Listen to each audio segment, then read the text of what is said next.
اور اب رخ کریں گے بلوچستان کا، جہاں سیلاب تو تھم گیا لیکن تباہی کے اثرات اب بھی دیکھنے کو مل رہے ہیں۔ سڑکوں کی بحالی مکمل طور پر اب تک نہ ہو سکی۔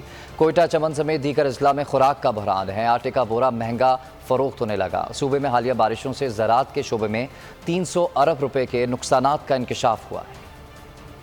بلوچستان میں سیلاب کے سبب مسائل برقرار۔ قلعہ سیف اللہ اور کوہلو کو پنجاب سے ملانے والی قومی شاہراہیں بند، سبزیاں اور پھل خراب ہونے لگے۔ پی ڈی ایم اے، پاک فوج اور ایف سی متاثرین کی مدد میں مصروف عمل۔ کراچی کوئٹہ راستہ جزوی بحال ہو گیا۔ 10 روز بعد شہر میں جزوی طور پر گیس بحال ہو گئی۔ محکمہ داخلہ بلوچستان نے حالیہ تباہی کے بعد ٹھہرے پانی کی جگہوں پر تعمیرات کرنے پر 1 ماہ کی پابندی لگا دی۔ کوئٹہ اور چمن سمیت دیگر اضلاع میں خوراک کا بحران پیدا ہو گیا۔ آٹے کا تھیلا 2200 سے 2600 روپے میں فروخت ہونے لگا۔ حالیہ بارشوں اور سیلابی ریلوں سے کوئٹہ میں کروڑوں روپے کے انگور کے باغات مکمل طور پر تباہ ہو گئے۔ اندرون بلوچستان کھڑی فصلیں سیلاب میں بہہ گئیں۔ صوبے کے زمیندار کہتے ہیں کہ حالیہ بارشوں سے 300 ارب روپے کے نقصانات ہوئے۔ تو ہم مطالبہ کرتے ہیں کہ بس ابھی ہم لوگ تو اپنا مدد آپ جو کر سکتا تھا، ابھی ہم لوگوں کو بس سے باہر ہے، تو حکومت کو چاہیے کہ ہمارے ساتھ آئے، ہیلپ کرے۔ ہمارا جو جتنا تھا پچھلے سال سے آج یہ سارے کا سارا ہم لوگوں کا ختم ہو گیا۔ پی ڈی ایم اے کے مطابق صوبے میں سیلاب سے اب تک 260 افراد جاں بحق ہو گئے۔ سب سے زیادہ ویوز،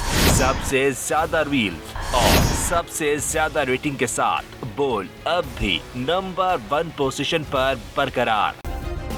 سبسکرائب کریں اور بیل دبائیں تاکہ کوئی خبر رہ نہ جائے۔